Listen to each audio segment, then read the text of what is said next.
ஒரு தீப ஜோதியாக வந்து யார் நின்றது?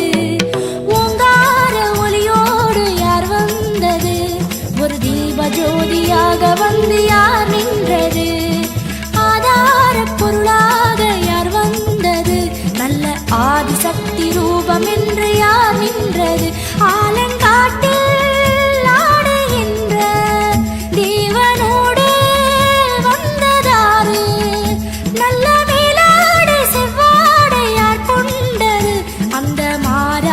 புன்னகையின் பேர்தான் எது?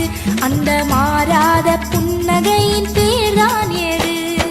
நாரணியும் அவளேதான், சாம்பவியும் அவளேதான், நவதுர்க்கை அவள்தான் அம்மா. நாரணியும் அவளேதான், சாம்பவியும் அவளேதான், நவதுர்க்கை அவள்தான் அம்மா. ஓங்கார ஒலியோடு யார் வந்தது? ஒரு தீப ஜோதியாக வந்து யார் நின்றது? ஆதார பொருளாக யார் வந்தது? நல்ல ஆதிசக்தி ரூபம் என்று யார் நின்றது?